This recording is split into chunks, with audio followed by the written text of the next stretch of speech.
దేవుడు తన విడికిలో దీవించునుగాక. ఇక్కడ మనం గమనిస్తే మీరు అనుకొనని గడియలో ఎవరు వస్తారంట? మీరు అనుకొనని గడియలో మనుష్య కుమారుడు వచ్చును కనుకనే మీరు ఏం చేయాలంట? సిద్ధముగా ఉండండి. దేనికి సిద్ధపడమంటున్నాడు అని మనం ఆలోచన చేస్తే, క్రీస్తు రెండవసారి ప్రత్యక్షం కాబోతున్నాడు. క్రీస్తు రెండవసారి ప్రత్యక్షం కాబోతున్నాడు, లేదా రెండవ రాకడని కూడా అనొచ్చు. అయితే బైబిల్లో లేదా మాట, కానీ బైబిల్లో ఏముందంటే రెండవ ప్రత్యక్షత అని మాత్రమే ఉంది. అయితే రెండవసారి ప్రభు రాబోతున్నాడు. ఆయన వచ్చే సమయం ఎప్పుడో ఎవరికి తెలీదు. ఆయన వచ్చే సమయము ఎప్పుడో ఎవరికి తెలీదు. శిష్యులు అడిగారు, ప్రభువా నీ రాకడ మళ్ళా రెండోసారి ఉందంటున్నావు, నువ్వు రెండోసారి ప్రత్యక్షం అవుతున్నా అంటున్నావు. అయితే నీ ప్రత్యక్షతలో నీ రెండోసారి నువ్వు ప్రత్యక్షం కాబోతున్నావు కదా, లేదా రెండోసారి నువ్వు రాబోతున్నావు కదా, అప్పుడు ఎలా ఉంటాయి అంటే భూమి మీద పరిస్థితులు ఎలా ఉంటాయి? డేట్ మేము అడగడం లేదు. ఏ సంవత్సరమున, ఏ నెల, ఏ దినమున నువ్వు వస్తావు మాకు కాదు. నువ్వు వచ్చే ముందర సూచనలు మాకు చెప్పు. ఎలా ఉంటాయి భూమి మీద పరిస్థితులు, ఎలా ఉంటాయి, ఏవైనా సూచనలు మాకు చెప్పు అన్నప్పుడు వారు అడుగుతున్నారు. చూడండి, ప్రభు ఒక మాట చెప్తున్నాడు. 3వ వచనం 24:3. ఆయన ఒలీవ కొండ మీద కూర్చుని ఉన్నప్పుడు శిష్యులు ఆయన యొద్దకు ఏకాంతముగా వచ్చి, ఇవి ఎప్పుడు జరుగును? నీ రాకడకును ఈ యుగ సమాప్తికిని సూచనలేవని మాతో చెప్పుమనగా. ఏమడిగారండి శిష్యులు? నీ రాకడకు, ఈ యుగ సమాప్తికి. ఏ యుగం? ఈ యుగ సమాప్తికి నీ రాకడకు సూచనలు ఏవి ప్రభువా? ఆ సూచనలు చూసినప్పుడు మేము ఎలా ఉంటాం? మెలకువ కలిగి సిద్ధపడతాం. సూచనలు లేవు, డేట్ లేదనుకోండి, మనం ఏం చేస్తాం? నిర్లక్ష్యంతో ఉంటాం. ఇంకా ఇప్పుడే కాదులే ప్రభు రాకడా అని మరి నిర్లక్ష్య వైఖరితో మనం ఉంటాం. అవునా? అందుకే శిష్యులు ఏమన్నారంట? సూచనలు చెబితే చాలు, మా చుట్టూ జరుగుతున్న ఆ సూచనలు, ఆ క్రియలను చూసి మేము ఏం చేస్తామంట? మెలకువ కలిగి సిద్ధపడతాం, మమ్మల్ని మేము సరి చేసుకుంటాం అన్న రీతిగా చెప్తున్నారన్నమాట. అందుకే ఇక్కడ ఏమంటున్నాడు మనం గమనిస్తే, ఇందాక చదివిన భాగంలో 44వ వచనంలో, మీరు అనుకొనని గడియలో ఆ మనుష్య కుమారుడు వస్తాడు. ఏ గడియ అనేది ఎవరికి తెలియదండి. ప్రపంచంలో ఎవరికి తెలీదు. రాజులైనా, అధికారులైనా, ప్రవక్తలైనా, శాస్త్రవేత్తలైనా, ఎవరికైనా సరే ప్రభువు వచ్చే రాకడ ఆ డేట్ ఎవరికి కూడా తెలియదు. మనం అనుకుంటాము. ఇంకో మాట చూడు, ఇక్కడే కనబడుతుంది. ఒకసారి ఆ మాట కూడా మనం గమనిద్దామండి. 36వ వచనం చూడండి. 36వ వచనం. అయితే ఆ దినమును గూర్చు, ఆ గడియను గూర్చు తండ్రి మాత్రమే ఎరుగును. ఆ దినమును గూర్చు, ఆ గడియను గూర్చి ఎవరు ఎరుగుతారంట? తండ్రి మాత్రమే. మనం గమనిస్తే మత్తయి సువార్త 24వ అధ్యాయం అంతా రాకడకు సూచనలు ఆయన చెప్పాడండి. ఏం చెప్పాడు ఆయన? రాకడకు, నా రాకడలో యుద్ధాలు జరుగుతాయి, జనం మీదికి జనము, రాజ్యం మీదికి రాజ్యము, కరువులు, భూకంపాలు ఇవన్నీ కలుగుతాయి. మనుష్యులు కూడా మిమ్మల్ని ఏం చేస్తారంట? మోసం చేస్తారు, ప్రేమ చల్లారిపోతుంది. ఇవన్నీ కూడా ఆయన రాకడకు సూచనలు. ఇప్పుడు మనం చూస్తుంటే అవన్నీ మన మధ్య జరుగుతున్నాయా లేదా? ఖచ్చితంగా జరుగుతున్నాయి. అవునా? యుద్ధాలు జరుగుతున్నాయి, కరువులు వస్తున్నాయి, భూకంపాలు వస్తున్నాయి, తుఫాన్లు వస్తున్నాయి, సునామీలు వస్తున్నాయి, వరదలు వస్తున్నాయి. మనుష్యుల మీదకి మనుష్యులు, జనం మీదకి జనము, రాజ్యం మీదకి రాజ్యము కదా లేస్తున్నారు. మనం గమనిస్తే ప్రేమ లేదు, మనుష్యులు ఏం లేదంట, ప్రేమ లేదు. ఎందుకంటే క్రీస్తు రాకడలో ప్రేమ చల్లారిపోతుంది. అంత మాత్రమే కాదు, విశ్వాసము కూడా ఉండదంటండి. ఏముండదు మనుషుల్లో? మరి మనమంతా విశ్వాసులమే కదా, కనబడుతున్నాం అంతే. ప్రపంచంలో ఎంతోమంది విశ్వాసులు ఉన్నారు, అందరూ కనబడుతున్నారు. కానీ ఆయన ఒక మాట చెప్పాడు. లూకా సువార్త 18వ అధ్యాయం 8వ వచనం చూడండి. నా రాకడలో ఎలా ఉంటుందని చెప్తున్నాడు చూడండి. ఆయన మాట కరెక్ట్ అండి, మన మాటలు కాదు, ఆయన మాటలే కరెక్ట్. చూడండి లూకా సువార్త 18వ అధ్యాయం 8వ వచనం మనం గమనిస్తే, ఆయన వారికి త్వరగా న్యాయము తీర్చును, వారి విషయమే కదా ఆయన దీర్ఘశాంతము చూపుచున్నాడని మీతో చెప్పుచున్నాను. ఆయనను మనుష్య కుమారుడు వచ్చినప్పుడు ఆయన భూమి మీద విశ్వాసము కనుగొనునా అనే కాడ నెంబర్ 2 ఉంది కదా. కింద చూడండి ఏముంది? అవిశ్వాసం కాదు, తేడా కనపడాలి. ఆవు కాదు, ఆ విశ్వాసము. ఏ విశ్వాసము? ఏంటి ఆ విశ్వాసం అంటే? ఆ విశ్వాసం అంటే ఏంటి? ఇప్పుడు ఏం చెప్తున్నారు? బోధలు ఎలా ఉంటాయి? క్రీస్తు దగ్గరికి వస్తే ఏం పోతాయి? మీ రోగాలు పోతాయి, మీకు గర్భఫలం వస్తుంది, మీకు ఉద్యోగాలు వస్తాయి, పెళ్ళిళ్ళు అవుతాయి. ఇదే సువార్త అన్నట్టుగా ఇలాగే బోధిస్తున్నారు, ఇలాగే ప్రకటిస్తున్నారు, ఇలాగే పత్రికలు వేస్తున్నారు, ఇలాగే ఫ్లెక్సీలు వేస్తున్నారు. మీకు దయ్యాలు వెళ్ళగొట్టబడతాయి, అద్భుతాలు చేయబడతాయి, ఇవన్నీ జరుగుతాయి. క్రీస్తు దగ్గరికి రండి రండి రండి అని ఇదే సువార్త అన్నట్టుగా ప్రకటిస్తున్నారు. పోనీ అద్భుతాలు చేయడము, స్వస్థతలు చేయడము, సూచక్రియలు చేయడం తప్ప అంటే తప్పని నేను అనడం లేదు, కానీ అది కాదు సువార్త. సువార్త అంటే ఏంటి? క్రీస్తు జనన మరణ పునరుద్ధానమే సువార్త. అయితే మీరు గమనించాలి, మొదట ఉన్న విశ్వాసము, ప్రభువు చెప్పిన ఆ విశ్వాసము ఈనాడు మనుషుల్లో లేదండి. అందుకే ఆయన అంటున్నాడు, నా రాకడలో ప్రతి మనిషిలో ఏం కనుగొంటారంట? ఆ విశ్వాసం ఉండదు, సొంత విశ్వాసాలు ఉంటాయి. మీరు అనుకుందే మీకు విశ్వాసం అనిపిస్తుంటుంది, కానీ క్రీస్తు చెప్పిన విశ్వాసం మీలో ఉండదు. ఎందుకు ఆ మాట అంటున్నాడు చూడండి. ఆయన రాకడలో ఒకటి జరుగుతుందంట. మత్తయి సువార్త 7వ అధ్యాయంలో మనం గమనిస్తే అక్కడ మనకంటే గొప్పవారు, బోధకులు, మరి అద్భుతాలు చేసేవారు, స్వస్థతలు చేసేవారు ప్రభువుని ప్రశ్నిస్తున్నారు చూడండి. అక్కడ మనం గమనిస్తే లూకా సువార్త 7వ అధ్యాయము 21వ వచనం మనం గమనిస్తే, ప్రభువా ప్రభువా అని నన్ను పిలుచు ప్రతివాడును పరలోక రాజ్యంలో ప్రవేశింపడు, కానీ పరలోకమందున్న నా తండ్రి చిత్త ప్రకారం చేయువాడే ప్రవేశించును. 22వ వచనం, ఆ దినమందు అనేకులు నన్ను చూచి, ప్రభువా ప్రభువా మేము నీ నామమున ప్రవచింపలేదా? నీ నామమున దయ్యములను వెళ్ళగొట్టలేదా? నీ నామమున అనేకమైన అద్భుతములు చేయలేదా అని చెప్పుదురు. చాలు. ఆ దినం అంటే ఏ దినము? రాకడ దినం. ఆ దినములో అద్భుతాలు చేసిన వారు, సూచక్రియలు చేసిన వారు, ప్రవచించిన వారు అందరూ కూడా ప్రభువుని అడుగుతారంట.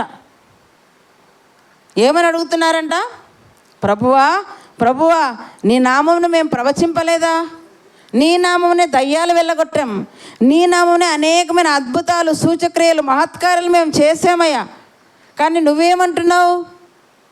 మీరు అర్హులు కాదు అంటున్నాడు. ఎక్కడికి? పరలోకానికి. ఎందుకు అర్హులు కాదు? మరి ప్రభు నామమునే అద్భుతాలు చేశారు, ప్రభు నామమునే సూచక్రియలు చేశారు, ప్రభు నామమునే ప్రవచించారు, ఇన్ని చేశారు. ఎందుకు దేవుడు వారిని అక్రమం చేయవారా అని అంటున్నాడు? కింద మీరు వచ్చినట్టు చూడండి, ఏమంటాడంట? చదువుదాం. నీ నామమున ప్రవచింపలేదా? నీ నామమున దయ్యాలు వెళ్ళగొట్టలేదా? నీ నామమున అనేకమైన అద్భుతములు చేయలేదా అని చెప్పుదురు. అయితే అప్పుడు నేను మిమ్మును ఎన్నడూ ఎరుగను, అక్రమం చేయువారులారా నా యొద్ద నుండి పొండని వారితో చెప్పుదును. ఏం చేశారంట వాళ్ళు?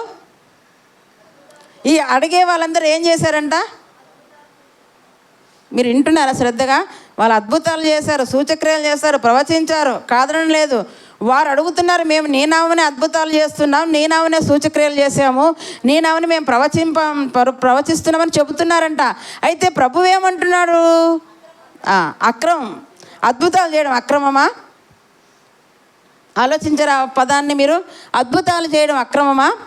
సూచక్రియలు చేయడం అక్రమమా? ప్రవచించడం అక్రమమా? అసలు ప్రభువే 70 మందిని పంపిస్తున్నప్పుడు కూడా ఇవన్నీ చేయమన్నాడు. శిష్యులు కూడా వెళ్తున్నప్పుడు ఇవన్నీ జరిగాయి. మరి ఇవన్నీ జరుగుతున్నాయంటే ఎవరి నామని బట్టే? ప్రభు నామని బట్టే. కానీ ప్రభు ఏమంటాడు? ఇవన్నీ చేసిన వారిని ఏమంటాడు?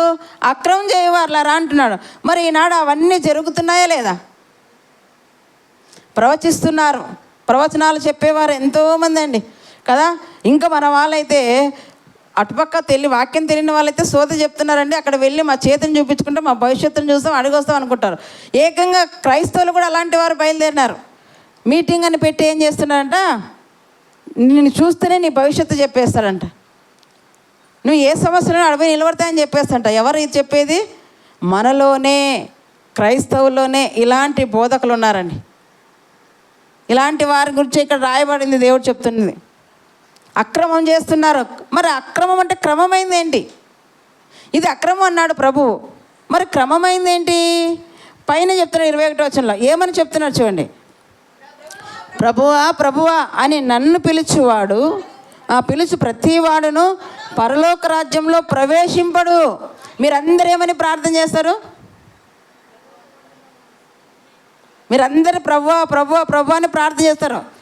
మీకు అందరికీ ధైర్యం, అబ్బా నేను ప్రార్థన ఇంత పెద్దగా చేస్తాను కదా, నేను ఖచ్చితంగా పరలోకం వెళ్తాను.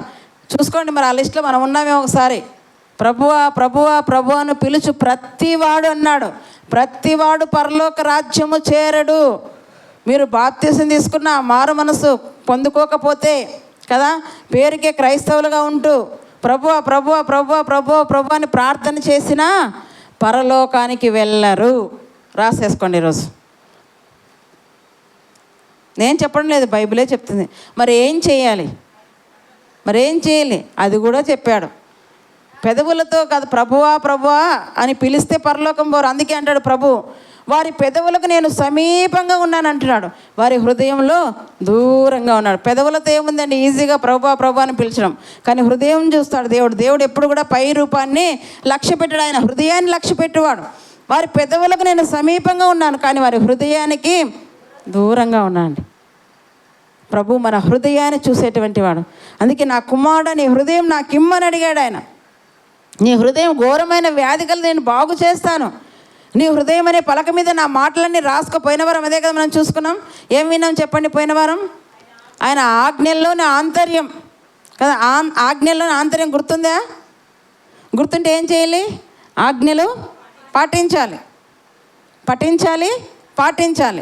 ఇక్కడ ఏం చెప్తున్నాడంట? అక్రమం చేయవారులా అంటే ఈ అద్భుతాలు సూచక్రియలు ప్రవచించే వారిని అక్రమం చేయవారా అంటున్నాడు. ఎందుకంటున్నాడంటే వారు ఇవి చేస్తున్నారు కానీ ప్రభువు చెప్పింది చేయడం లేదు, తండ్రి చిత్తాన్ని వారు నెరవేర్చడం లేదు. ఇక్కడ మనం గమనిస్తే ఏమంటారు చూడండి, మనం గమనిస్తే ప్రభువా ప్రభు అని నన్ను పిలుచు ప్రతివాడును పరలోక రాజ్యంలో ప్రవేశింపడు, కానీ ఏమంటంట, పరలోకమందున్న నా తండ్రి చిత్త ప్రకారం చేయువాడే ప్రవేశించును. పరలోకమందున నా తండ్రి చిత్తం. ఎవరి చిత్తం అంట? తండ్రి చిత్తం. తండ్రి చిత్తం అంటే కోరిక. ఆయనకు ఒక కోరిక ఉంది. ఏంటి ఆ కోరిక? పేతురు రాసిన 2వ పత్రిక అన్నీ చూద్దాం, బైబిల్ ప్రకారంగానే చూద్దాం. ఏంటి ఆ కోరిక చూడండి. పేతురు రాసిన 2వ పత్రిక 3వ అధ్యాయము 9వ వచనం. కొందరు ఆలస్యమును ఎంచుకున్నట్లు ప్రభువు తన వాగ్దానమును గూర్చి ఆలస్యం చేయవాడు కాడు, కానీ ఎవడును నశింపవలని ఇచ్చయింపక అందరూ మారు మనస్సు పొందవలని కోరుచు మీ ఎడల దీర్ఘశాంతం గలవాడై ఉన్నాడు. తండ్రి చిత్తం ఏంటండి? ఎందుకు ప్రభువు రాకడ ఆలస్యం అవుతుందని చాలామంది అనుకుంటున్నారు భక్తులు. ఇది పేతురు కాలంలోనే అన్నారు. చాలామంది అడిగారు, ఏంటయ్యా పేతురా మీ ప్రభు వస్తాడంటే ఇప్పటికే చనిపోయి ఎన్ని రోజులైంది, ఎన్ని సంవత్సరాలు ఇంకా రాలేదని. ఈ కాలానికి కాదు, ఆ కాలానికే క్రీస్తు శకం మొదటి 100 సంవత్సరాలనే పేతురుని అడిగారండి. ఏది మీ దైవజనుడు మీ ప్రభు వస్తానన్నాడు, ఇంకా రాలేదేంటి అని అడిగారు. ప్రభువు రావడం క్షణకాలం పట్టదండి. కానీ ఎందుకైనా ఆలస్యం చేస్తున్నాడంటే మనలో మార్పు రావడానికి, మనము సిద్ధపడడానికి. అందుకే ఇక్కడ ఏం చెప్తున్నంట, కొందరు ఆలస్యం ఎంచుకున్నట్లు ప్రభు తన వాగ్దానం గురించి ఆలస్యం చేయువాడు కాడు. దేవుడు ఆలస్యం చేయవాడు కాడు, కానీ ఏమంట, ఎవడు నశింపవలని ఇచ్చయింపక అందరూ మారు మనస్సు పొందవలని కోరుచు మీ ఎడల ఎలా ఉన్నంట దీర్ఘశాంతం గలవాడైనాడు.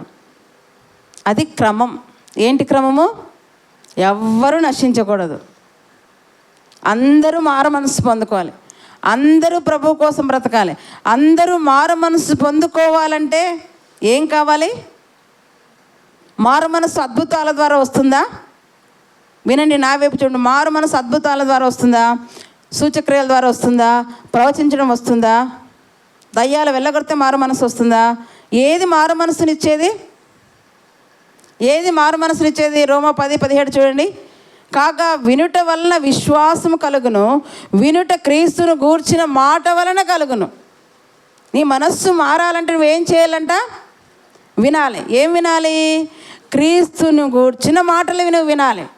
క్రీస్తును గూర్చిన మాటలు నీవు వింటే, నువ్వు వినిపిస్తే నీవు మారు మనస్సు పొందుకుంటావు. నీ చుట్టుపక్కల వారికి కూడా ఏమొస్తుందంట? మారు మనస్సు కలుగుతుంది. మరి ఈనాడు క్రీస్తును గూర్చిన మాటలు చెప్పేవారు ఉన్నారా అధికంగా? అంటే అద్భుతాలకు సమయం ఉంది, సూచక్రియలకు సమయం ఉంది, దయ్యాలు వెలగొట్టడానికి సమయం ఉంది. వాక్యం దగ్గరికి వచ్చేసరికి ప్రతి చోట కేవలం 15-20 నిమిషాలు తప్ప ఇంకెక్కువ చెప్పలేరు. వాక్యానికి సమయం ఇవ్వరండి. చెప్పినా కూడా విశ్వాసులు కూడా వినలేని స్థితిలో ఉంటున్నారు. పాటలంటే సంతోషమే, ఉల్లాసమే, ప్రార్థన అన్నా పర్వాలేదు చేస్తాం, కానీ వాక్యం దగ్గరికి వచ్చేసరికి అందరికీ ఏమొచ్చేస్తుందంట? నిద్రాత్మ ఆవరించేస్తుంది. ఏ ఆత్మ? గాఢ నిద్ర ఆత్మ ఆవరించేస్తుంది. ఎందుకంటే విననివ్వదు అది. వాడు ఎవరిని విననివ్వడు. ఎందుకంటే వానికి తెలుసు తనకు సమయం కొంచెమే అని. ఎలా ఉన్నట?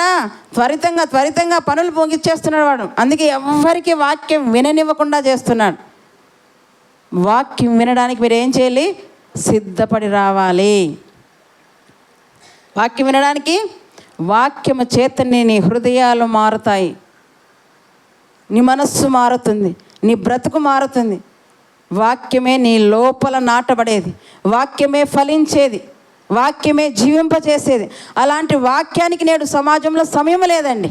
వాక్యం చదవడానికి సమయం లేదు, వాక్యం వినడానికి సమయం లేదు, వాక్యం ధ్యానించడానికి సమయం లేదు. అన్నిటికీ సమయం ఇస్తున్నారు ప్రజలు, అన్నిటికీ సమయం ఇస్తున్నారు. అందుకే ఇక్కడ ఏమంటారంట? అక్రమం చేయవాలని. ఎందుకన్నారంట? మీరేం చేయడం లేదు, వీటన్నిటికీ సమయం ఉంది, కానీ వాక్యం దగ్గరికి వచ్చేసరికి సమయం లేదు. చిన్నగా 15 నిమిషాలు ముగించేసుకుందామండి అనేస్తారు. వాక్యం స్టేజ్ ఎక్కితేనే 15 నిమిషాల్లో వాక్యాన్ని ముగించేస్తారు. 15 నిమిషాల్లో ఏం వాక్యం చెప్పగలరండి? మైక్ తీసుకుంటే 4 మాటలు మాట్లాడేస్తే 15 నిమిషాలు, అందులో మధ్యలో హల్లెలూయా అనడంలో ఒక 15 నిమిషాలు. ఇంకేంది వాక్యం? వాక్యం మీకెప్పుడు నాటపడుతుంది? జాగ్రత్త. నేడు కాలము బాగలేదు, భయంకరమైన కాలంలో, చెడ్డ దినాల్లో మనం ఉంటున్నాం. సమయము పోనీక ఏం చేయాలంట? సద్వినియోగం చేసుకోవాలి. అజ్ఞానుల వలే కాక జ్ఞానుల వలే. మనకి ఇంకా సమయం ఉందిలే అనుకుంటే, మీరు అనుకునే గడియలు ఎవరు వస్తారంట? మనుష్య కుమారుడు రాబోతున్నాడు. ఏ గడియో మీకు తెలియదు. ఆ గడియ లోపల మీరు ఎలా ఉండాలంట? సిద్ధపడుతూ ఉండాలి. తండ్రి యొక్క చిత్తం ఏంటి? ఎవ్వరు కూడా నశించడం కాదు. ఆయనకి ఇష్టం లేదు ఎవరు నశించడం. ఎందుకంటే భూమి మీద ఉన్న పిల్లలందరూ తన పిల్లలే. యోనా గారిని ఏం చేస్తాడు దేవుడు? నువ్వు నినవే పట్టణానికి వెళ్ళి ప్రకటించయ్యా, వారి దుర్గతి నా సన్నిధికి చేరింది, నేను శిక్ష విధించబోతున్నా మరి 40 రోజులకు అన్నప్పుడు యోనా వెళ్ళి ప్రకటించాడండి. ప్రకటించిన తర్వాత ఏం చేస్తున్నాడు? ఒక చోట అరుగు మీద కూర్చొని వాళ్ళ అంతం ఎలా ఉందో చూద్దాం అనుకొని కూర్చున్నాడు. అప్పుడు యోనాకు బుద్ధి చెప్పడానికి దేవుడు ఏం చేశాడంటే ఒక సొర చెట్టును మొలపించి ఆ చెట్టును తనకు పొదగా వేసి నీడనిచ్చి ఒక్క రాత్రిలో మొలిచి ఒక్క రాత్రిలోనే అది ఏమైపోయిందంట? పురుగు కొట్టి వాడిపోయింది. అప్పుడు తను ఈ ఎండ తీవ్రత నేను తట్టుకోలేకపోతున్నాను, చచ్చిపోయినా బాగుండు అనుకున్నాడు యోనా. అప్పుడు దేవుడు అంటున్నాడు, యోనా ఈ చెట్టు నువ్వు మొలిపించలేదే, చెట్టుకు నువ్వు నీరు పోయలేదే కదా, ఈ చెట్టు నీడగా ఉన్నప్పుడేమో నీ ప్రాణం సుఖించింది, సంతోషించింది. చెట్టు వాడిపోగానే ఎండిపోగానే నేనేలా బ్రతకాలి, చచ్చిపోదును అనుకున్నావు. కానీ నీవు నాటని చెట్టు విషయంలో నువ్వు ఇలా చేస్తే, నేను నాటిన వారు నా ప్రజలు ఎంత? 120,000 మంది ఉన్నారంట నినవే పట్టణంలో. ఎంతమంది ఉన్నారంట? నినవే పట్టణంలో 120,000 మంది ఉన్నారు. వారందరూ నశించిపోతే నా ప్రాణం ఎలా ఉంటుంది? ఎలా నేర్పించాడు యోనాకు బుద్ధి? యోనాకు బుద్ధి ఎలా నేర్పించాడు? సొర చెట్టు ద్వారా బుద్ధి నేర్పించాడు. నువ్వు ఈ చెట్టు విషయంలో ఇంత బాధపడుతున్నావే, నువ్వు దానికి నీరు పోయలేదు, విత్తనం వేయలేదు, ఏమీ చేయలేదు, కానీ నేను సమస్తాన్ని ఇస్తున్నాను. నా ప్రజలకు ఏమి ఇస్తున్నాడన్నా? గాలిని ఇస్తున్నాడు, నీరుని ఇస్తున్నాడు, భూమి నుండి ఆహారాన్ని మొలిపిస్తున్నాడు, వర్షాన్ని ఇస్తున్నాడు. సమస్తాన్ని ఇచ్చి నా ప్రజలు మారాలని ఎదురు చూస్తున్నటువంటి గొప్ప దేవుడు మన దేవుడు. ఆయన అంటాడు, నువ్వు నాటని చెట్టు విషయంలో ఎంత బాధపడుతుంటే, నేను ఈ 120,000 మందిని నేను పోషిస్తున్నానే, వారు నశించడం నాకు ఇష్టమా చెప్పు? వారు మార్పు చెందాలని నేను ఎదురు చూస్తున్నాను అంటున్నాడు. నిజంగా ఈరోజు కూడా మన చుట్టూ ఉన్నవారు నశించిపోతున్నారండి. మన చుట్టూ ఉన్నవారు నశించిపోతున్నారు. మనకేలని పట్టినట్టుగా ఉండకూడదు. మనం ఏం చేయాలంట? ఆ నశించుతున్న వారిని అగ్నిలో నుండి లాగినట్టు కొందరిని నేను ఏం చేయాలంట? లాగాలంటండి. అగ్నిలో పడిపోతున్నటువంటి వారిని, నరకానికి జారిపోతున్నటువంటి వారిని ఏం చేయాలంట? లాగినట్టు కొందరినైనా మనము లాగాలంట. అలా లాగడాలంటే ఏం చేయాలంట? వాక్యమును వారికి మనము వినిపింపచేయాలి. వాక్యం వినిపింపచేయాలి. వాక్యం మనకు రాదు చెప్పడానికి, అవునా? అప్పుడు ఏం చేయాలి? చెప్పేవారినైనా పిలిపించుకొని వారి ద్వారా ఇతరులకు మనం ఏం చేయాలంట? వాక్యాన్ని వినిపించాలి. అది చేయగలం, అవునా? మనం చెప్పలేము, కానీ చెప్పేవారినైనా పిలిపించి ఏం చేయాలంటే వారి ద్వారా ఈ గ్రామంలో నశించిపోతున్న వారందరూ కూడా ఏం వినిపించవచ్చు? వాక్యం వినిపించవచ్చు. వాక్యమే వారి హృదయాలను, వారి మనస్సులను మార్చేంత శక్తి వాక్యానికి ఉందండి. ఇంకా దేనికి లేదు శక్తి, కేవలం వాక్యానికి మాత్రమే ఆ శక్తి ఉంది. ఆ వాక్యం ఏం చేస్తుంటే బండలను బద్దలు చేయి సుత్తి వంటిది కాదు నా వాక్యం అన్నాడు దేవుడు. ఏమన్నాడు తన వాక్యాన్ని? బండను బద్దలు చేయి సుత్తి వంటిది కాదు నా వాక్యము, అగ్ని వంటిది కాదు నా వాక్యం అంటున్నాడు. బండ లాంటి హృదయాలను బద్దలు చేసి మెత్తని హృదయములు, మాంస హృదయాలుగా చేసేటువంటి దేవుడు మన దేవుడు. అందుకే ఈరోజు మాట్లాడుతున్నారు. మీరు ఇంకా సమయం ఉందనుకుంటున్నారు, నిర్లక్ష్యంగా ఉంటున్నారేమో. మీరు అనుకునే గడియలో క్రీస్తు రాబోతున్నాడు అని చెబుతూ కింద మనకు ఒక ఉపమానం చెప్తున్నాను చూడండి. మత్తయి సువార్త 25వ అధ్యాయంలో మనం గమనిస్తే ఈరోజు ఆ ఉపమానం గురించి మనం తెలుసుకుందాం. మత్తయి సువార్త 25వ అధ్యాయం. పరలోక రాజ్యము తమ దివిటీలు పట్టుకొని పెళ్లి కుమారుని ఎదుర్కొన్నట్టుకు బయలుదేరిన 10 మంది కన్యకలను పోలి ఉన్నది. పరలోక రాజ్యం ఎలా ఉందంటమ్మా? పరలోక రాజ్యం ఎలా ఉంది? 10 మంది కన్యకలను పోలి చూపిస్తుంది. పెళ్లి కుమారుని ఎదుర్కొన్నట్టుకు 10 మంది కన్యకలను కదా పోలినదిగా ఉన్నట్టుగా చూపిస్తున్నాం. పెళ్లి కుమారుడు ఎవరు? యేసు ప్రభువారే. మనం ఆయనతో ప్రదానం చేయబడ్డాం. రేపు ఆయన వరుడుగా రాబోతున్నాడు. వధువుగా మనం ఏం చేయాలంట? సంఘంలో స్త్రీ పురుషులందరూ కూడా ఎలా ఉండాలంట? సిద్ధపడాలి. వివాహ మహోత్సవం మనం వెళ్తుంటాం కదా వివాహానికి. పెళ్లి కూతురు ఎంత చక్కగా సిద్ధపడి ఉంటుంది మీరు చూశారు కదా. అక్కడ ఉన్న వారందరిలో ఒక 1000-2000 మంది వచ్చారనుకోండి, వాళ్ళందరిలో ఆమెను గుర్తించవచ్చు, అవునా?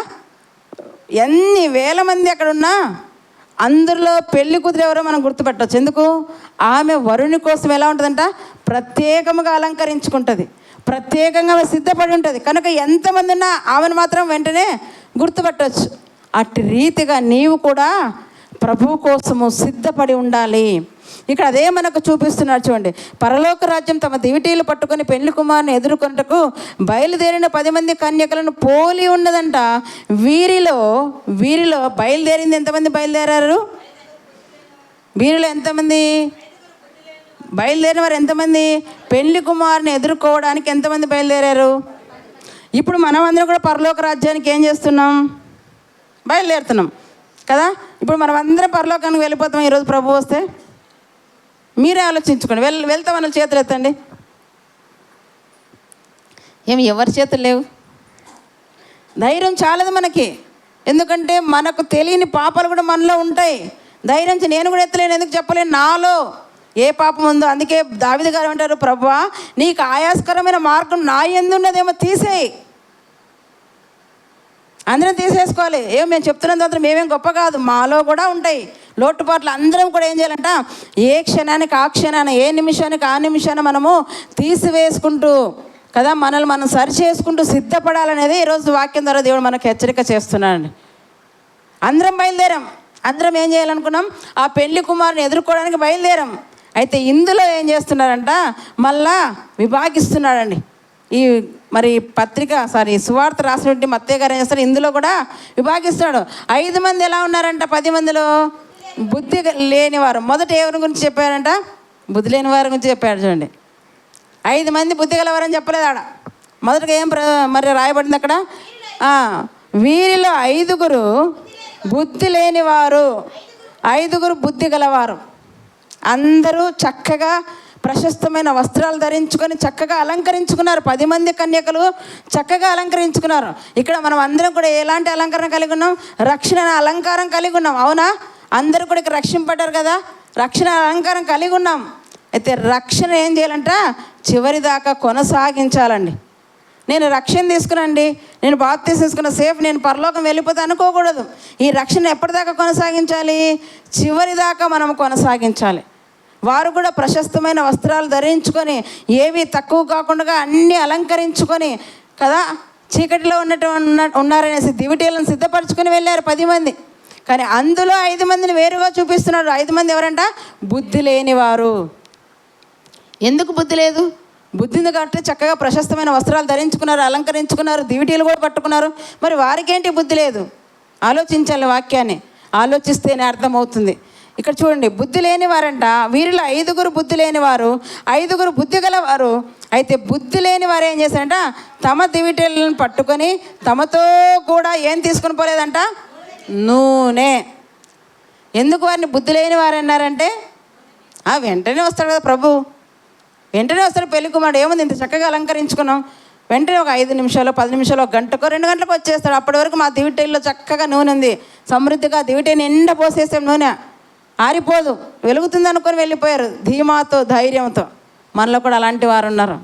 నేను బాప్తీసం తీసుకున్న చాలు, ఇంకా నాకు నేను చేసే మంచి పనులు ఎలా ఉంటాయో తెలుసా, ఎవరూ చేయలేరు అంటే మనకు మనం ఏం చేసుకుంటామంట? మెచ్చుకుంటున్నాం. నా అంత పవిత్రురాలు లేదు, నా అంత పరిశుద్ధురాలు లేదు, నేనే పరలోకం వెళ్తా అన్నట్టుగా ఉన్నారండి చాలామంది. అయితే ఈరోజు ప్రభువు చెబుతున్నాడు, మన నీతి క్రియలు ఎలాంటివంట? మురికి గుడ్డలతో సమానం. ఏదో 4 మంచి పనులు చేసి నేనే మంచివని, నేనే మంచిదని, నేను పరలోకం మొత్తం ఖచ్చితంగా నేను ప్రార్థనాపరణాలను, కానీ నేను చక్కగా ఆదివారం సంఘానికి వెళ్తాను, దశమ భాగాలు ఇస్తాను, కానుకలు ఇస్తాను అనుకుని ధైర్యంతో వస్తున్నారేమో. జాగ్రత్త. వాక్యం అనే నూనె, పరిశుద్ధాత్మ అనే నూనె, విశ్వాసం అనే నూనె, నీతి అనే నూనె నీలో ఉండాలి. ఇవేవి లేకపోతే నువ్వు కూడా వెళ్ళలేవు. అయితే వాళ్ళు ఏమనుకున్నా అంటే, మా దివిటీలు బాగా వెలుగుతున్నాయి, మాకు ఇక నూనెతో అవసరం లేదనుకుని వెళ్ళిపోయారు ధైర్యంగా. అయితే బుద్ధి గలవారు ఏమనుకున్నారు? ఉంటే ఉనిలే, ఇంత దివిటీల నిండా నూనె ఉన్నా ఏమో తీసుకుని పోదాం, ఊరిని ఎందుకు వెళ్ళాలి, తీసుకుని పోతే మేలు కదా. చెప్పలేము, ప్రభువు ఆలస్యం చేయొచ్చేమో, పెళ్లి కుమారుడు ఆలస్యం చేయొచ్చేమో. బుద్ధి గలవారు ఎప్పుడు కూడా ఏం చేస్తారంట? ముందు చూపు కలిగి ఉంటారు. అది మీరు బుద్ధి గలవారు ఏం చేస్తారంట? ముందు చూపు. బుద్ధి లేని వారు అప్పటికి మాత్రమే చూసుకుంటారు, ప్రజెంట్ ముందు తరానికి ముందుగా మన ఆలోచన చేయరనమాట. కానీ బుద్ధి గలవారు ఏం చేస్తారంట? ముందు చూపు కలిగినవారు. అది చాలా అవసరం ప్రతి ఒక్క విశ్వాసి కూడా. ముందు చూపు అనేది చాలా అవసరం, జాగ్రత్త అనేది చాలా అవసరం, మెలకువ అనేది చాలా అవసరం. అలా మనం కలిగి ఉండాలి. అయితే ఇక్కడ ఏం చేస్తారు చూడండి, బుద్ధి లేని వారు తమ దివిటీలు పట్టుకొని తనతో కూడా నూనె తీసుకొని పోలేదు, బుద్ధి గల వారు తమ దివిటీలతో కూడా సిద్ధెలలో నూనె తీసుకొని పోయిరి. అయితే పెళ్లి కుమారుడు ఆలస్యం చేయగా, ఆలస్యం అక్కడ అండర్లైన్ చేయండి, ఆలస్యం చేశాడండి పెళ్లి కుమారుడు. ఎక్కడైనా చూడండి, పెళ్లిలో పెళ్లి కూతురు ఆలస్యం చేస్తుంది, అవునా? ఏ పెళ్ళికి వెళ్ళినా ఎవరు ఆలస్యంగా వస్తారు? పాపం పెళ్ళి కూడా కూర్చొని గంట అర్ధగంట ఎదురు చూస్తుండే. ఎందుకంటే పెళ్లి కూతురు మేకప్ మీద మేకప్ వేసుకుంటూ పెళ్ళిలోనే చూడు ఎవరు లేట్గా వస్తారంట. కానీ ఇక్కడ పెళ్లి కొడుకు ఆలస్యం చేస్తున్నాడు, ఇక్కడ పెళ్లి కొడుకే ఆలస్యం. కానీ అక్కడ ఈ లోకంలో పెళ్లి కూతురు ఆలస్యం. ఎందుకు ఆలస్యం? ఆలస్యం చేయడం మంచిదేనా? ఎవరికి మంచిది? ఆలస్యం చేయడం ఎవరికి మంచిది చెప్పండి. ఆడ ఉన్నటువంటి వారిలో ఆలస్యం చేయడం ఎవరికి మంచిది? బుద్ధి గల వారికే, బుద్ధి లేని వారికే? బుద్ధి గల వారికి.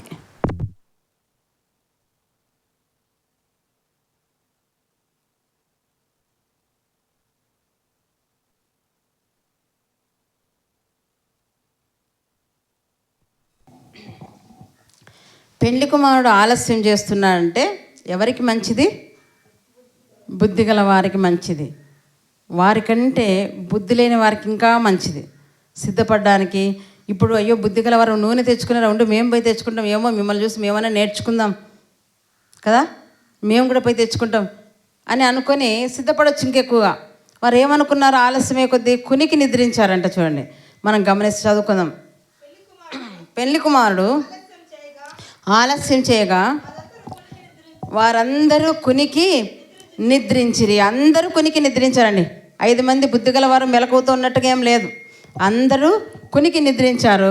అయితే అర్ధరాత్రి వేళ ఇదిగో పెళ్లి కుమారుడు అతన్ని ఎదుర్కొని రండి అని కేక వినబడెను. ఎప్పుడండి? అర్ధరాత్రి. అర్ధరాత్రి ఎవరైనా ఊహించింటారా అర్ధరాత్రి వస్తారని? అర్ధరాత్రి ఏం జరుగుతుందో ఎవరికైనా జ్ఞాపకం ఉంటుందా?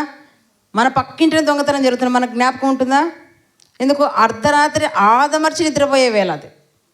అర్ధరాత్రి ఆదమర్చి నిద్రపోతాం. పక్కన ఏం జరుగుతుందో, ఇటు పక్క ఏం జరుగుతుందో, బయట ఏం జరుగుతుందో ఎవరికి ఏమీ తెలియదండి. అందుకే మీరు అనుకొనని గడియలో ప్రభువు రాబోతున్నాడు, మీరు సిద్ధపడి ఉండండి, మెలకువగా ఉండండి. వాళ్ళు ఏం చేస్తారంటే అందరూ కునికి నిద్రిస్తున్నారంటండి. అందరూ కునికి నిద్రిస్తున్నప్పుడు పెద్ద కేక వినపడుతుంది, రండి పెళ్లి కుమారుడు వచ్చాడు, ఎదుర్కొనండి ఎదుర్కొనండి ఎదుర్కొనండి. పెద్ద కేక వినబడగానే 10 మంది లేచారు. 10 మంది తిరిగి తమ దివిటీలను చక్కపరుచుకొని వెలిగించుకున్నారు. అయితే అందులో 5 మంది దివిటీలు ఏం పోతున్నాయి? ఆరిపోతున్నాయంటండి. నూనె అయిపోవడానికి వచ్చిందా? ఆరిపోతున్నాయి. ఇప్పుడు ఏం చేయాలి? వాళ్ళు నూనె కోసం పోవాలి. అర్ధరాత్రిలో షాపింగ్ తెరిచింటారా? తెరసారండి. ఇప్పుడైతే తెరసారండి. అంటే మన ఊర్లో తెరసగా నేను మన బెంగళూరు చూసిన అర్ధరాత్రి 1, 2 అయినా కూడా తింటూనే ఉన్నారు మనుషులు, త్రాగుతూనే ఉన్నారు, తిరుగుతూనే ఉన్నారు. ఎందుకంటే ఆయన రాకడలో ఇవన్నీ జరగాలని ఆయన ముందే చెప్పాడు. నోవాహు దినంలో జనులు ఎలాగున్నారో, లోతు దినంలో జనులు ఎలాగున్నారో, తినుచు త్రాగుచు పెళ్ళిళ్ళకి చేసుకుంటూ వ్యాపారాలు జరుగుతూ కదా, ఇవన్నీ జరగవలసింది నా రాకడలో. ఇవన్నీ ఎక్కువగా జరుగుతాయి. అందుకే ఏ వీధికి వెళ్ళండి ఏముంటాయి? Fast food సెంటర్లే. ఏ వీధి కన్నా వెళ్ళండి, ప్రతి తినడమే. ఎక్కడ చూసినా తిండి ఎక్కువ కనపడుతుంది. మీరు బయటికి వెళ్తే తిండి బట్టలు, అవునా? ఈ షాపులో ఎక్కువగా ఉంటాయి. ఎందుకు? ఆయన రాకడలో ఇవన్నీ జరగాలంటే ఆయన మాటలు ఏమైపోతున్నాయి? ఇప్పుడు నెరవేరుతున్నాయి కనుక మనం ఏం చేయాలి? విశ్వాసులని మనము సిద్ధపడి ఉండాలి, మెలకు కలిగి ఉండాలి, జాగ్రత్తగా మనం ఉండాలి, మెలకు కలిగి సిద్ధపడి మనం ఉండాలని ఇక్కడ మనకు వాక్యం చెప్తుంది. బుద్ధి గల వారు చూడండి, ప్రభు ఆలస్యం చేసినప్పుడు వారు ఇంకా ఎక్కువ సిద్ధపడి ఉంటారు. బుద్ధి లేని వారు ఏం చేస్తారంట? ఆలస్యం అవుతుంది కదా, చూద్దాంలే.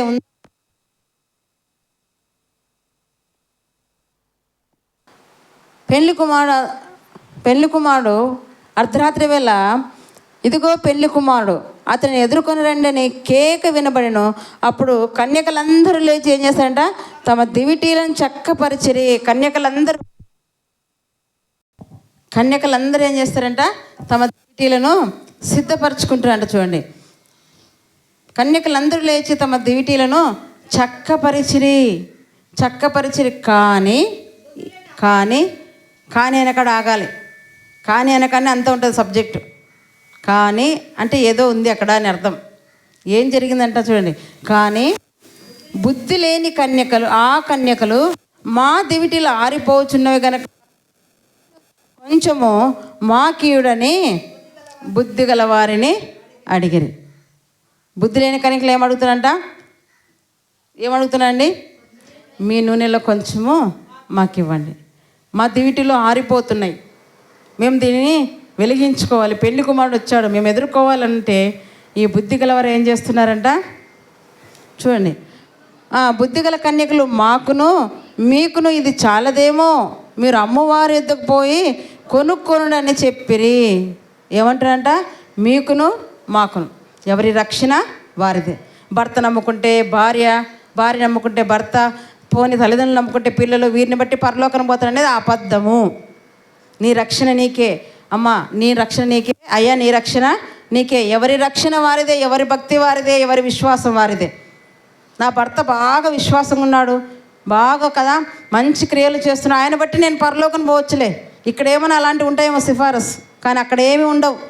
ఎవరిని బట్టి వారే వెళ్ళాలి, ఎవరి క్రియలను బట్టి కదా, ఎవరి రక్షణ బట్టి, ఎవరి విశ్వాసాన్ని బట్టి, ఎవరి నీతిని బట్టి వారు మాత్రమే అక్కడికి వెళ్తారు, అంతే. అందుకే సిద్ధపడండి. ఇక్కడ మీకు మాకు సాలదంటే అర్థం ఏంటి? మీవి మీకే, మావి మాకే. ఇది నీకు ఇస్తే నాకు సరిపోదు కనుక ఇక్కడ ఏం చెప్తున్నా చూడండి, ఇవి మీకును మాకును చాలదేమో కనుక మీరు ఏం చేయాలి?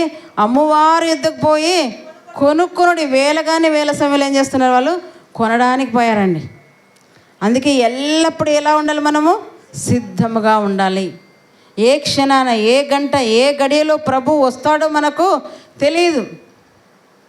10 అనే సంఖ్య దేనికి గుర్తు అంటే పరీక్ష గుర్తు. 10 అనే సంఖ్య పరీక్ష గుర్తు. ఎందుకు? ఐగుప్తులో ఏమొచ్చాయండి?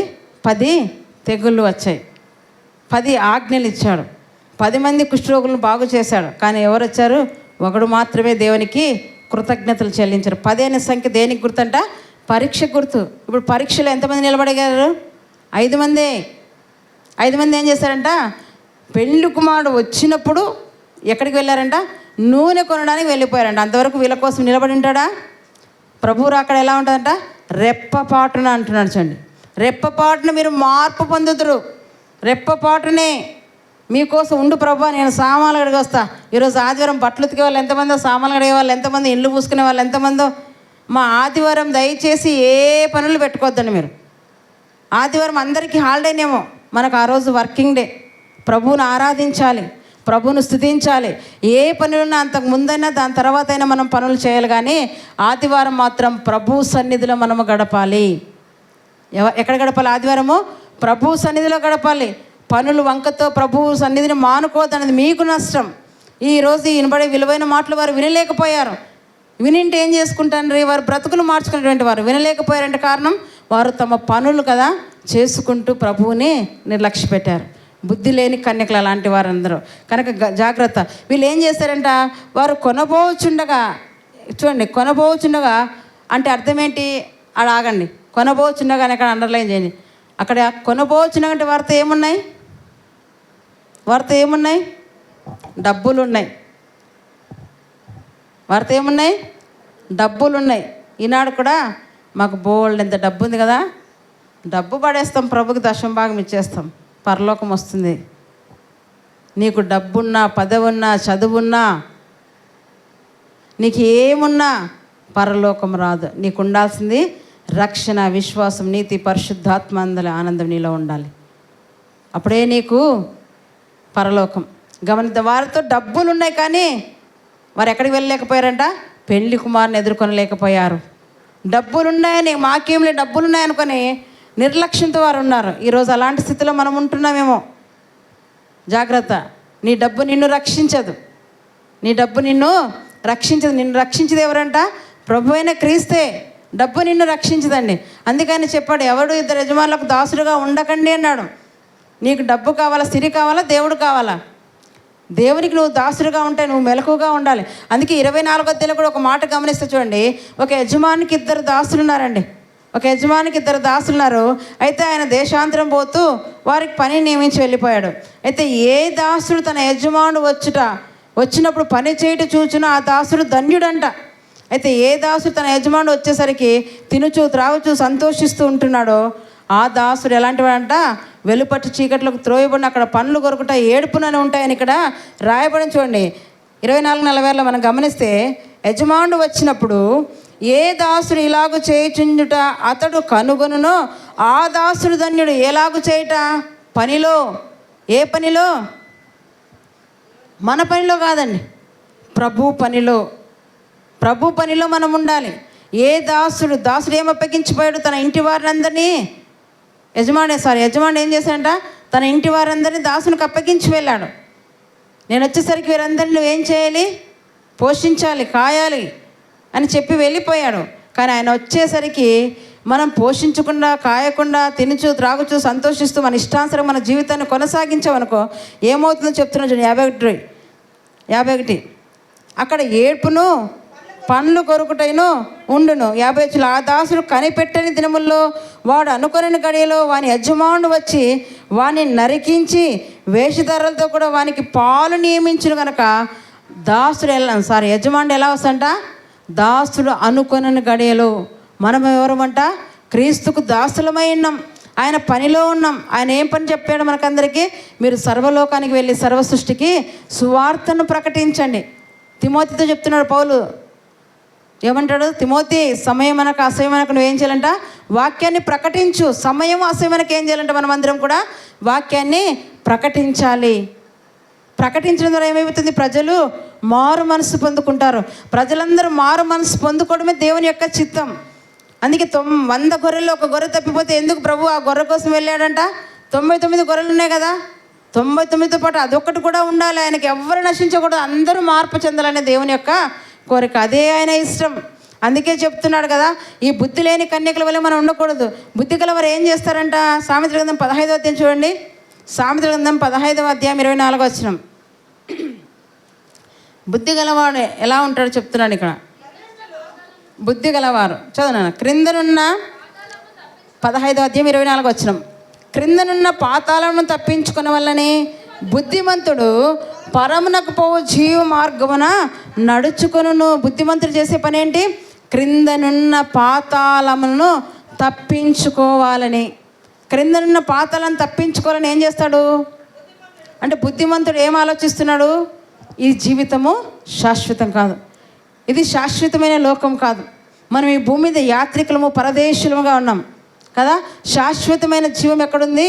పరలోకం. అందుకే మనల్ని ఏమన్నాడు ప్రభు ఫిలిప్పి 3:20లో, మనము పరలోక పౌరులం. మన పౌరసత్వం భూమి మీద ఉందా? ఎక్కడుంది మన పౌరసత్వం? అంటే భూమి ఎలాంటిది? శాశ్వతము కానిది, అశాశ్వతమైన భూమి. కానీ పరలోకం ఎలాంటిదంట? శాశ్వతమైన భూమి, పరలోకం. ఆ పరలోకం మనం వెళ్ళాలి కనుక మనం ఏమన్నాడు అక్కడ? ఏమన్నాడు చూడండి, ఫిలిప్పి 3:20, ఫిలిప్పి రాసిన పత్రిక 3:20. మన పౌరస్థితి ఎక్కడ దాచబడిందంట? పరలోకమందు దాచబడింది. అంటే మనం ఎవరి వారము? పరలోక పౌరులు. మనమంతా మనం ఎవరి వారం అంట? పరలోక పౌరులు. మన ఈ భూమి మనది కాదండి, భూమి మనది కాదు. కనుక భూమి మీద ఉన్న అంతకాలం ఎవరి గురించి ఆలోచన చేయాలంట? ప్రభు కోసమే, ఆ పరలోకం కోసమే ఆలోచించాలి. ఈ బుద్ధిమంతుడు ఏం చేశాడంట? అమ్మో కింద పాతాళం ఉంది, ఆ క్రిందనున్న పాతాళం నేను తప్పించుకోవాలి. ఆ పాతాళంలో ఏముందంట? పండ్లు కొరుకుట, ఏడుపు, వేదన ఉన్నాయంటండి పాతాళంలో. ధనవంతుడు ఏం చేస్తున్నాడు? కేకలు వేస్తున్నాడట. ధనవంతుడు ఎక్కడున్నాడంట? పాతాళంలో కేకలు వేస్తున్నాడు. తండ్రివైన అబ్రహాము నా యందు కనికరపడు అంటున్నాడు. ఎప్పుడు బుద్ధి వచ్చింది ధనవంతుడికి? ఎప్పుడు బుద్ధి వచ్చింది? పాతాళంలో బుద్ధి వచ్చిన ప్రయోజనం ఉందా? లేదు నాయన. నీవు నీ జీవితకాలం ముందు నీకు ఇష్టమైనట్టు ఏం చేసావంట? సుఖం అనుభవించావు. నీవు నీ జీవితకాలం ముందు నీకు ఇష్టమైనట్టు సుఖం అనుభవించావు కనుక ఇప్పుడు నువ్వు యాతన పడుచును. అదే భూమి మీద నువ్వు నా కోసం ఆలోచించింటే, నా బిడ్డల కోసం నువ్వు ఆలోచించింటే నీకు ఈరోజు ఈ స్థితి, గతి పట్టేది కాదు. అక్కడ కేకలు వేశాడు. కనికరం ఉందా? జాలి ఉందా? దయ ఉందా? కదా. తండ్రివైన అబ్రహాము లాజరును పంపి తన వేలి కొనితో నాకు నీళ్ళు నిమ్మన్నాడు. ఇచ్చాడా? ఇవ్వలేదండి. కనుక బ్రతికున్నప్పుడే, అందుకే నీవు పోవు పాతాళం ముందు తెలివైన ఉపాయమైన అట్టిది మరి ఏదైనా నువ్వు ఉండదన్నాడు. నీవు బ్రతికున్నప్పుడే నీవు ఏం చేసుకోవాలంట? సరి చేసుకోవాలి, సిద్ధపడాలి, మెలకువ కలిగి ఉండాలి. ఎక్కడికి వెళ్ళడానికి? పరలోకానికి వెళ్ళడానికి. మన పౌరసత్వం ఎక్కడుందంట? పరలోకంలో. మనం ఎవరంట? పరలోక పౌరులం. మనము పరలోక పౌరులం. ఈ లోకం మనది కాదు, ఇది అశాశ్వతమైన. అందుకే బుద్ధిమంతుడు ఏం చేస్తుంట? క్రిందనున్న పాతాళం తప్పించుకోవాలని పరమునకు పోవు జీవ మార్గం అని ఏం చేస్తుంట? ఆయన చక్కగా నడుస్తున్నాడు. పరమునకు పోయే జీవ మార్గం నడుస్తున్నాడు. ఎలా నడుస్తున్నాడంట? దేవుని ఆజ్ఞలను, కట్టలను గైకొనొచ్చు చక్కగా నడుస్తున్నాడండి. మరి బుద్ధి లేని కన్యకలు ఎలా ఉన్నారు? సిద్ధపడ్డారా? సిద్ధపడకుండా డబ్బు ఉంది కదా, కొనుక్కోవచ్చు కదా, వెళ్దాంలే అనుకున్నాడు. కానీ వారు వెళ్ళలేకపోయారు. బుద్ధి గలవారు డబ్బు లేకపోయినా ముందుగానే సిద్ధపాటుతో ఏం చేస్తారంట?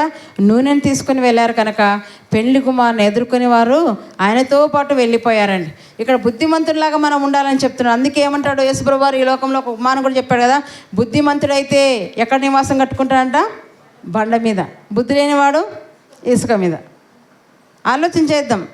ఉంటే ఇద్దరే, బుద్ధి లేని వారికన్నా ఉండాలి, బుద్ధిమంతులుగా ఉండాలి. బుద్ధిమంతులు ఏం చేస్తారంటే, ఇంకా యెషయా గ్రంథం చూడండి, యెషయా గ్రంథం 30:18. యెషయా గ్రంథం 30:18 చూసుకుందాం. కావున మీ యందు దయ చూపవల్లని యెహోవా ఆలస్యం చేయుచున్నాడు, మిమ్మల్ని కరుణింపవల్లని ఆయన నిలవబడి ఉన్నాడు. ఎందుకు దేవుడు ఆలస్యం చేస్తాడంట? ఎందుకు ఆయన ఆలస్యం చేస్తాడంట? మీ యందు నేను వచ్చేది నిమిషం పట్టదు, నేను వస్తే మీరు ఎక్కడ ఉంటారు? ఆరని అగ్నిలోనికి మీ ఆత్మలు వెళ్ళిపోతాయి, నిత్య నరకంలోనికి మీ ఆత్మలు వెళ్ళిపోతే అక్కడికి వెళ్ళిపోకుండా ఉండడానికి నేను మీకోసం ఆలస్యం చేస్తున్నాను. నా మాటలు మీకు అనేకంగా వినిపిస్తూ మీరు మారాలని ఏం చేస్తున్నట్ట ప్రభువు ఎదురు చూస్తున్నాడంటండి. ఎదురు చూస్తున్నాడు. అందుకే అంటాడు, మీ యందు దయ చూపవాలని యెహోవా ఆలస్యం చేయుచున్నాడు, మిమ్మల్ని కరుణింపవాలని ఆయన నిలబడి ఉన్నాడు.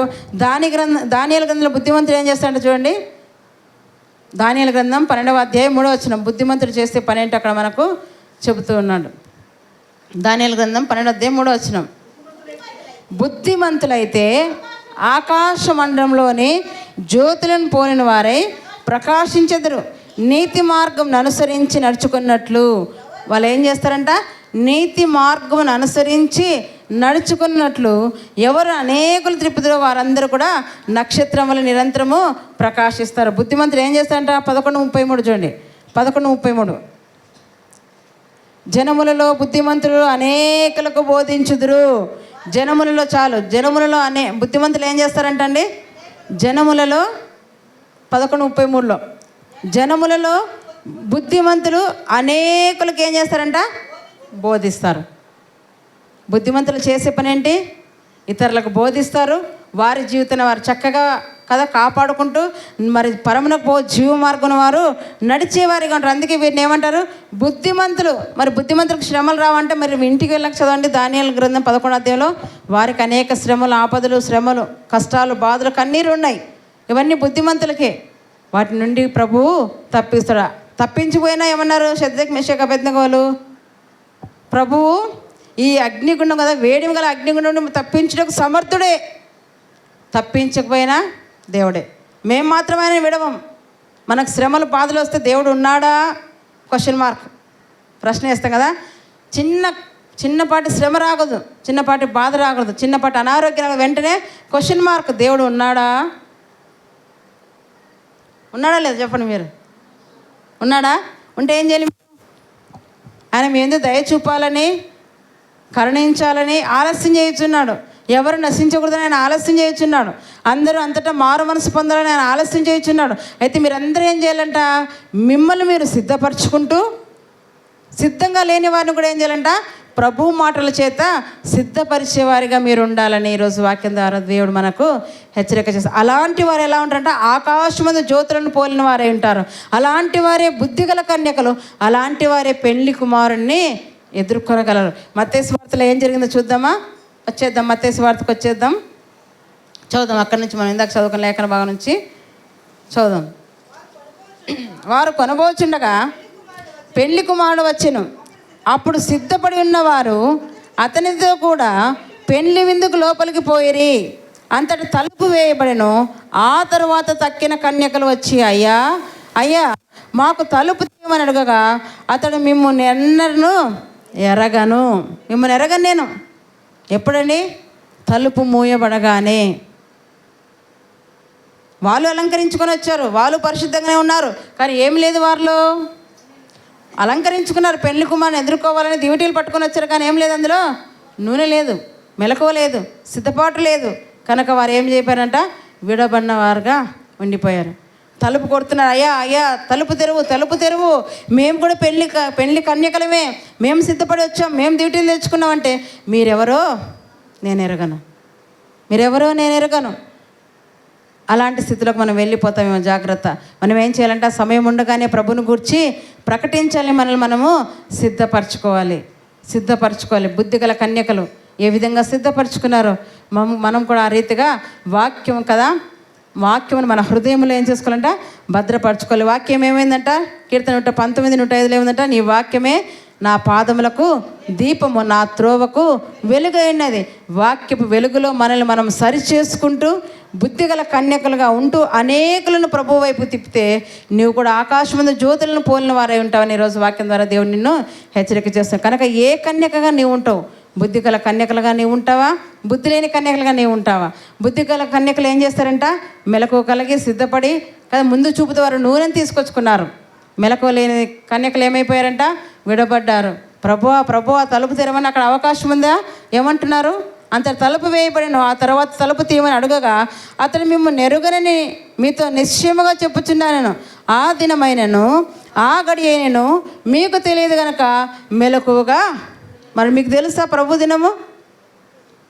దినం మీకు తెలుసా? ఆయన వచ్చే గడి మీకు తెలుసా? తెలియదు. మరి మీరు ఏం చేయాలి? ఇప్పుడు ఉన్నారా? మెలకువగా ఉన్నాం కనుకనే మేడం ఈరోజు చర్చికి వచ్చామంటారేమో కదా. మెలకుగా ఉన్నాం కనుక చర్చికి వచ్చామనుకుంటున్నాం. చర్చికి వచ్చినంత మాత్రాన పరలోకం పోరమ్మా. బ్రతుకులు మార్చుకోవాలి. ఇక్కడ చర్చికి వచ్చినంత మాత్రాన పరలోకం పో. మన బ్రతుకులు మార్చుకోవాలి. బ్రతుకులు మారాలంటే ఏం చేయాలంట? వాక్యమును వినాలి. వాక్యం నీ హృదయంలో భద్రం చేసుకోవాలి. వాక్యం చేత నీవు సరి చేసుకుంటూ సిద్ధపడుతూ ముందుకు వెళ్ళినప్పుడే నీవు పరలోకానికి వెళ్ళగలవు. కనుక ఇక్కడ ఏం చేయాలి మనము? అయితే ఇట్టి రీతిగా కొందరు ఏమంటారంటే చూడండి, లూకాసు వార్త 12వ అధ్యాయం 40 మనం గమనిస్తే, లూకాసు వార్త 12వ అధ్యాయము 40 కూడా ఒకసారి మనం చూసుకుందాం. మీరు అనుకొనని గడియలో మనుష్య కుమారుడు వచ్చును గనక మీరును సిద్ధముగా ఉండుడని చెప్పాను. మీరు అనుకున్న గడియలు ఏమంట, మనుష్య కుమారుడు వచ్చును గనక మీరు ఎలా ఉండాలంట, సిద్ధముగా ఉండండి. మరి ఉన్నారా సిద్ధంగా? మీరు అనుకున్న గడియలు ఎవరు వస్తారంట, మనుష్య కుమారుడు వస్తాడు కనుక మీరు ఎలా ఉండాలంట, సిద్ధముగా ఉండండి. సిద్ధముగా ఉండంటే ఏం చేయాలి? మన ముందు ఒక పని పెట్టాడు దేవుడు. సర్వలోకానికి వెళ్ళి సర్వ సృష్టికి సువార్తను ప్రకటించండి. సువార్తను ప్రకటించి నాకు రాదమ్మంటే ప్రకటించే వారికి ఏం చేయాలి? మీరు చేయూతను, సహాయాన్ని అందించాలి. మరి ప్రకటించడానికి మన సంఘానికి అవకాశం ఇచ్చాడు దేవుడు. ఈ గ్రామంలో ఉన్న ప్రజలు నశించిపోకూడదు. వీరందరికీ సువార్తను మీరు అందించాలి. మీ చేత కాకపోతే చేతనైన వారిని పిలిపించుకొని ఏం చేయాలంట, వాక్యము వినిపించండి. మరి వినిపించే అవకాశం దేవుడు మనకి ఇచ్చాడు కనుక ఈ అవకాశం మనం అందరం ఏం చేయాలంట, సద్వినియోగం చేసుకోవాలి. మరి మీటింగ్స్ కొరకు మనం కూడా ఏం చేయాలంట, సిద్ధపడదామా? డబ్బు ఉందిలే చూసుకుందిలే అనుకోవద్దండి. డబ్బు ఉంది, వారితో కొనడానికి వెళ్ళిపోయారు, కానీ తలుపు తెరవబడిందా? నీ డబ్బు ఉన్నంత మాత్రం నీకు తలుపు తెరవబడదు. కనుక మనకు ముందు ఏముంది, మీటింగ్స్ కొరకు మనం అందరం కూడా ఏం చేయాలంట, సిద్ధపడాలని ఈరోజు వాక్యం ద్వారా దేవుడు మనకు హెచ్చరిక చేస్తున్నాడు. మరి ఎలా ఉంటారని నిర్ణయం మీకే వదిలేస్తున్నాడు. మరి జీవ మార్గం కావాలా, మరణం కావాలా? రెండే. ఎదుట దీవెన, ఆశీర్వాదం, మరణము, శాపం అన్నీ ఉంచాడు. నిర్ణయించుకోవాల్సింది, సరైన తీర్మానం చేసుకోవాల్సింది నీకే వదిలేశాడు. దేవుడు బలవంతుడు కదా, ఎప్పుడు మీరు రెండిని బలవంతం చేయడం, ఆప్షన్ ఇస్తాడు, స్వేచ్ఛనిస్తాడు. నిర్ణయించుకోవాల్సింది నీవే. కనుక సిద్ధపడదాం, అనేకులు సిద్ధపరుస్తాం. అనేకుల కొరకు మన క్రయధనాన్ని ఇచ్చి అనేకులకు వాక్యం వినిపించేవారుగా మనం ఉండాలనేది దేవుని యొక్క కోరిక. దేవుడి వాక్యం ద్వారా మనందరినీ కూడా దీవించునుగాక. ఆమేన్.